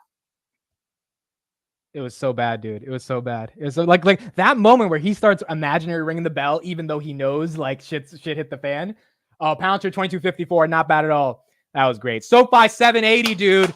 Come on, SoFi. Let's get a pump, dude. Let's fucking pump this thing. You've been stuck here for so long. Let's get a pump. SoFi options are up 15%. They're definitely not going to fill on the ones that I tried to get them at their price. Let's see. Henry says, I haven't seen Adam in a long time. Go to Monday's market open. Me and Adam spent an hour together at the end of the show. So we did an hour-long segment. So Adam was on the channel on Monday. So go to Monday's open. And at the end, that you'll see in the chapter, it says Adam joins. And then we're talking Snowflake's up 4.2%. Robinhood's up 2.28. Look at Robinhood, 1750. Wow, that retirement account, maybe that's starting to get the street excited. SMCI's up 6%. SoFi's up 2.7, 780 on SoFi. We're seeing a little bit of a breakout here on SoFi. Maybe that can get some momentum. Palantir 2250 as well. Google 172. Microsoft 409. Amazon 177. Not bad. Dude, the comments on Wall Street Bets, oh my God. It was so bad. Like you went through the comments and just like, I think there's like 1,000 comments because these are the videos that those vultures on Wall Street Bets, they're dying for. They're dying for these videos. To me, I was like, dude, this is funny. This is entertainment. At the end of the day, it's not that serious. Like it's just humor. But these guys were like waiting for this entertainment. You know what's funny, dude? A subscriber of mine posted it. It wouldn't have went viral. A subscriber of mine literally posted the video. And I think he wasn't trying to be malicious. He was just trying to be like, oh, like, look at what happened during PayPal. But then the vultures in that subreddit, by the way, where is Reddit at?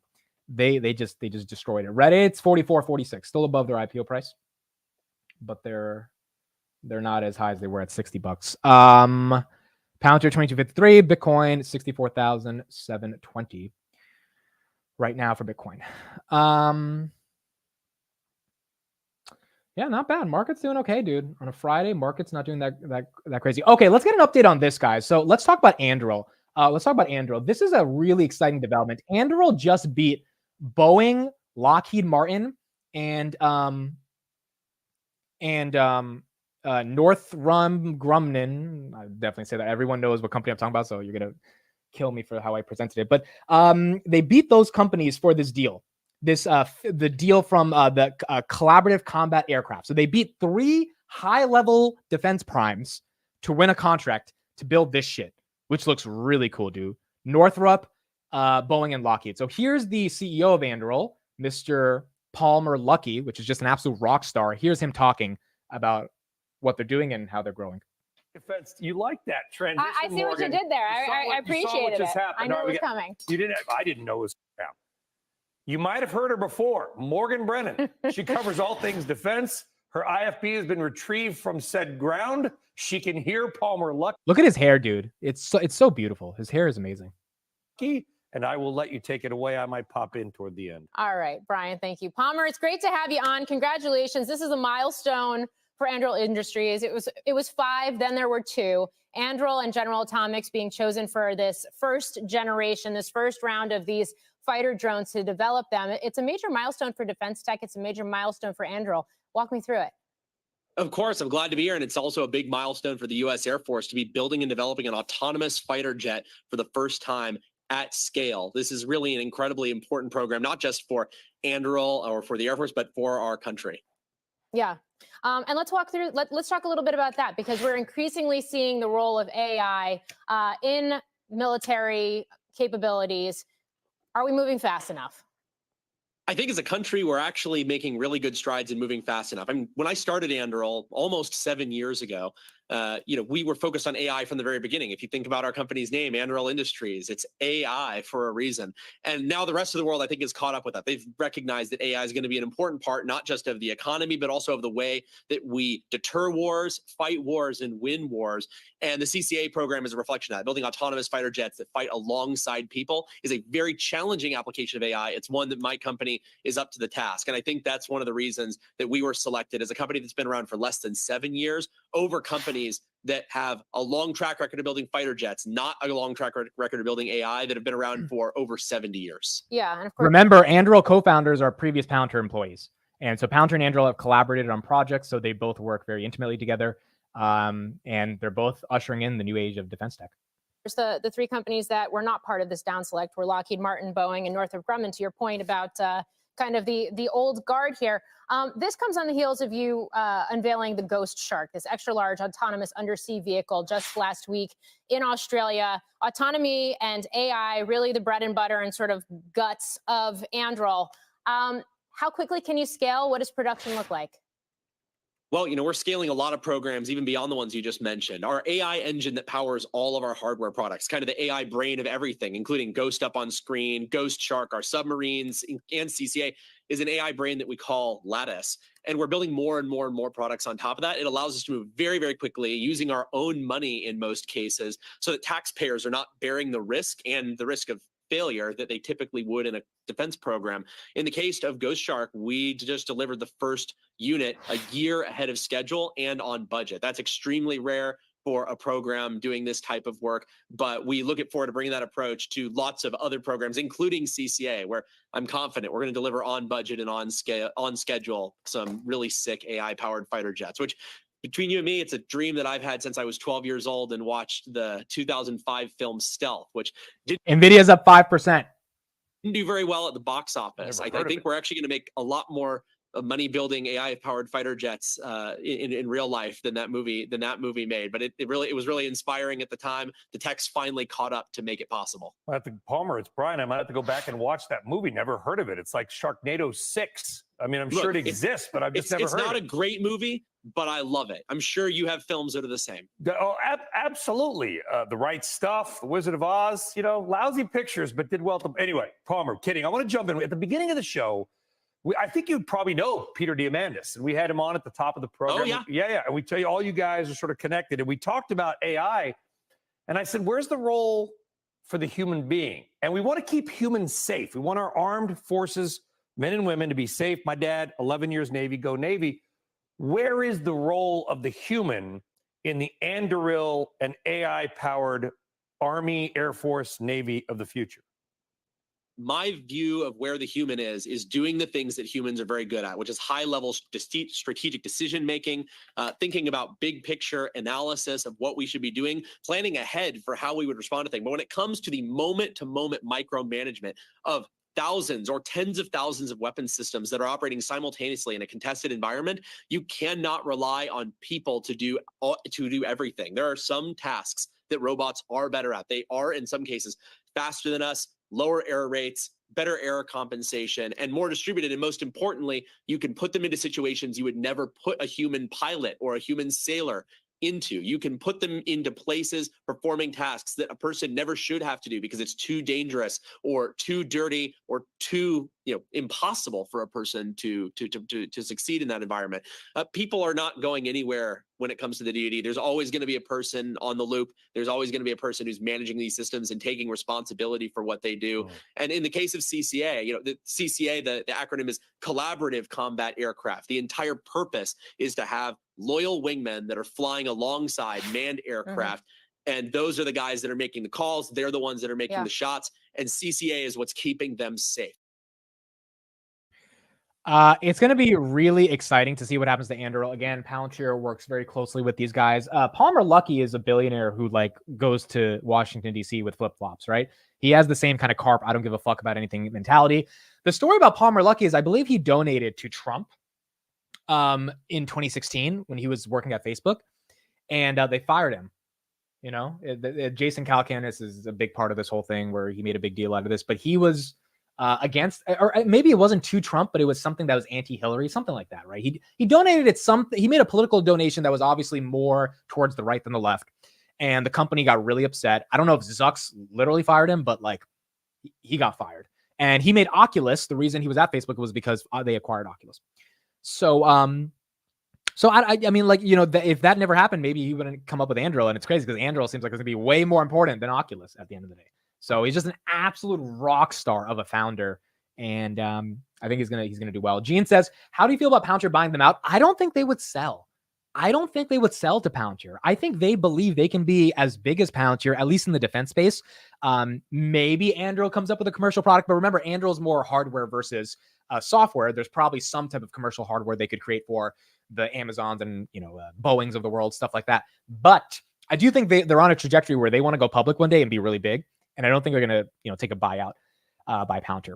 So I also don't know if the government would allow that because the government likes having multiple vendors versus just giving it to Palantir, just giving it to Anduril. So I don't know if the government would be the most happy about that. SMCI up 6%.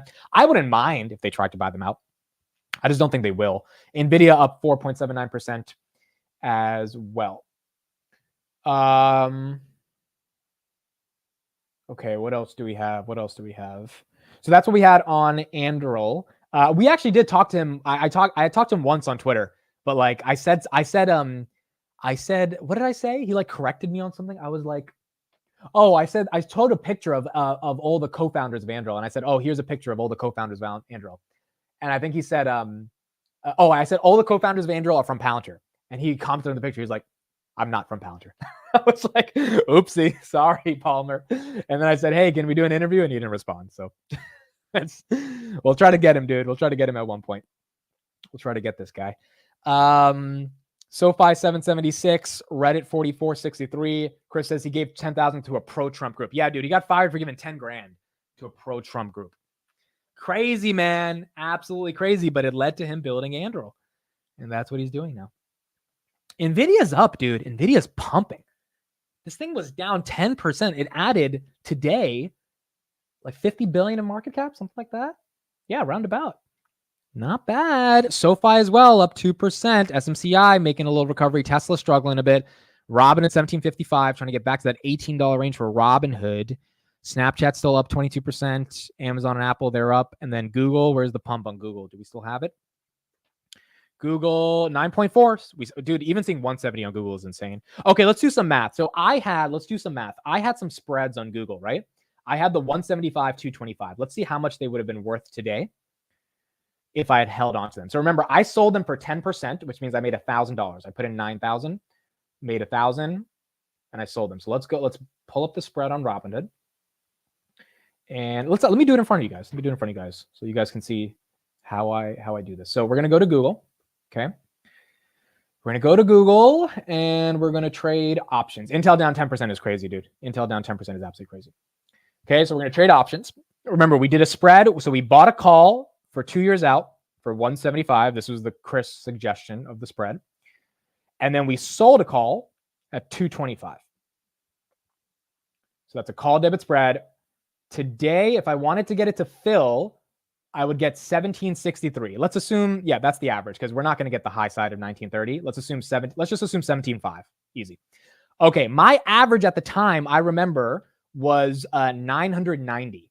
So 17.5 minus 990 divided by 990, I would be up 76%. I would be up 76%. I had 9 of those, so 9 times 1750. I would be up 15,750 minus the 10,000, right? Or the 8,000. I would be up 7,000. I would be up 7,000 on that. So if I sold for 1,000, if I kept it, I would be up 7,000. Am I doing that right? Yeah, I had 990 times 9, 89110 minus, so 1750 times 10. Yeah, I would be up. Yeah. Basically 7,000. Actually 8,000. I would be up 8,000. So I made 1,000. I would have been up 8,000. Now the question becomes, what did I do with that $10,000? Put it into Robinhood, and those options have also done pretty well. So sometimes you sell and the thing pumps, and that's okay. The question is the opportunity cost of capital. So if I was okay holding the spreads as Google collapsed to 130, maybe even double down on those would have been a really good gain. Now, remember, I bought those in September. So the time it took to get there was a lot, right? It was dead money basically until today. It was dead money until today. Today's what, April? September to April. That's what, 9 months? No, 7 months. It was dead money, like complete dead money, right? Because we bought it at around 138 and it stayed stuck and fell down. Robinhood, we put it into options at 14 and it pumped all the way to 21. So it went up. Now I know Robinhood's come down back to 17, but I think after earnings it can get back there. So I do think the move will be the right move to make. But if I'd kept it, would have been up 8,000. So that's what we got in the context of the Google trade that was made. Shout out to those that held Google. I mean, look, the woke Gemini thing is not the reason I sold. What I sold, honestly, the reason I sold is because I was a bit afraid about LLMs. Like when I saw, and I couldn't sleep well at night knowing that I didn't feel Sundar was addressing the LLM thing. And I think rightfully so. On the earnings call, he didn't really, dude, he stumbled in his answer. Like it was like a child who couldn't answer a question from their parents. But they had an answer and they executed against their answer, which is why the stock is pumping as it should be pumping, right? They absolutely deserve to be getting this pump. SoFi 773 up 1.78%. We'll see how that keeps going. Someone says, if we do 580 in revenue and 2 cents and raise guidance and get 600 million members, we will pump. Something Noto said as well that people were reading into, which it's probably tinfoil hat, but he said something about 2 cents. This is hilarious. He said, yeah, look right here. My 2 cents. I don't know, dude. He like maybe Noto is a little, he's like trying to sprinkle a little bit of a hint here, right? Why did you have to put that 2 in the emoji, huh? You could have just said 2. You didn't have to do TW. You could have just TWO. My 2 cents. He's trying to tell everybody about a fucking crush. We're about to put in 2 cents. Let's see, dude. Let's see. And then Noto, fucking this guy talking about tell your enemies about SoFi. Come on, bro. Come on, dude. Don't tell me they're gonna tank on earnings when he's saying that stuff. Don't tell me that's gonna happen. And if they tank for stupid reasons, then that's why we have leaps, right? We can hold on to the options. But because that dip will get bought up if they tank for stupid reasons over time. But I think they're gonna do okay. I think they can. We'll see. We'll see. All right, that's it for me. Let's do word of the day. I'll get you guys out of here on a Friday. We'll be back at 3:45 for the market close. The word of the day, I think I know this word of the day. Destitute, right? Desuetude. Oh, I got that wrong. Desuetude. Desuetude. There's a word called destitute, though, right? There's definitely a word called destitute is the basic necessities of life. This is, I thought that was the same word. The state of being no longer used or practiced. Desuetude. The U is a W. It sounds like a U. It sounds like a we versus a UE. That's the difference here. Over time, the once bustling marketplace fell into a desuetude as modern shopping centers took over. As technology advanced, many manual skills and crafts fell into a desuetude, replaced by automation and machinery. Interesting. That's a dumb word. Okay, let's get a better word. Let's do Merriam-Webster. Come on, Merriam. Give me a better word. Oh, this is kind of boring word too. Homage. Homage. Dude, what the fuck? This is dumb, dude. This is dumb. There's really homage versus homage. Homage. Homage? Oh, no, she's right. As you pay homage. No, she's right. You don't. I know this word. Respect or honor. Yeah, no one says you pay homage. I'm paying homage to. No one says that shit, dude. No one says it's homage. Homage. Dude, I swear I didn't try to mess that up on purpose. I swear I really thought it was homage. I didn't look at this fucking homage thing right here. Homage. If I looked at the definition, I would have said homage or Homage. I would have said homage because I've heard this word before. If I looked at the definition, but I just looked at it straight up. Pay homage. Oh my god. We all have to pay homage to carp. Okay, what's another one? What's another? Let's do another website that does word of the day. Maybe we should do multiple of these sometimes. New York Times. No, not this one. Oxford English Dictionary. What do they got? Mackay is the word of the day. They don't have the pronunciation. In Hawaiian English, in a C word direction, Mackay. I don't know what the fuck that means. But that's something. Do we got another one that we have? Oh, vocabulary.com. Let's do this one. Wow, look at this one. Writ of certiorari. Writ of certiorari. No, dude, I'm not even trying it. Fuck that. What the fuck did he just say right there? Writ of certiorari. What is that, dude? What is that? What the hell is that? A writ of certiorari is a legal document requesting that a higher court review a case after it's tried in a lower court. The Supreme Court uses a writ of certiorari for the most cases it hears. In Latin, certiorari means to be made certain. Writ of certiorari. Yeah, dude, I can't. Certiorari? Don't tell me anyone knew how to say that. Everyone's lying their ass off if they thought they knew how to say that one. That's some weird ass shit, dude. This is why it's fun doing the word of the day, because we get to explore all the different vocabulary and the vernacular that exists in the world. My nephew's name? Your nephew's name is certiorari? Really? That's a hell of a name, dude. To be made certain. That's a cool name. That's a cool name. Certiorari. Writ of certiorari. Certiorari. To be made certain. Okay, so next time I'm certain about something, we're gonna bust out, guys. I am feeling certiorari. I am feeling certain. How does this fucking say? Writ of certiorari. I am feeling certiorari. Writ of certiorari. Okay, so the T is silent. I'm being certiorari. I can't say it. I don't care. But I will attempt to say it next time I'm certain on something. That's it. Christina says stop. Dude, you guys know the C and the H. You guys know when I was traumatically abused in kindergarten by my teacher emotionally when she made me stand up in front of class and said to say she, and I couldn't say it because the S and the H got fucked up. I remember it like it was yesterday. Her name was Miss Wingo. I remember Mount Vernon Elementary. I remember her. She traumatized me, dude. All the kids were laughing. And she made me say it over and over again. I remember this day like it was yesterday. I remember this fucking day. I got up. I couldn't say S and the H. And because we were like learning vocabulary and shit. And that was pre-K or kindergarten? It was kindergarten. Yeah, it was kindergarten. Yeah, it was kindergarten because we moved the next year. It's kindergarten. That's why.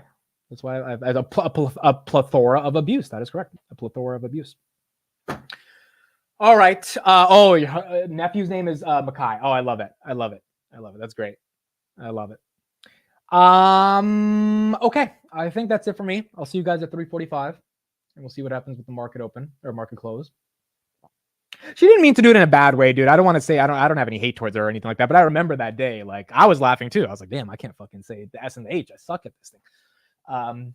But no, she was awesome. Miss Wingo was. I wonder if I do know my first grade teacher passed away, Miss Xavier.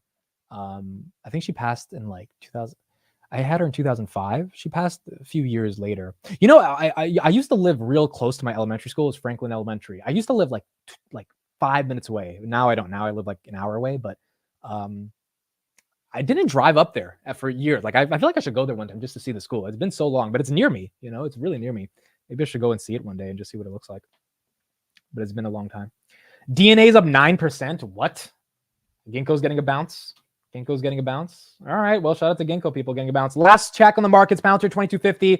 Robinhood 1752. S&P 508. Amazon 177. SoFi 773. Nvidia up 4%. 865. Enphase 113. Google 172. It's up still up 9%. Microsoft 409 up 2%.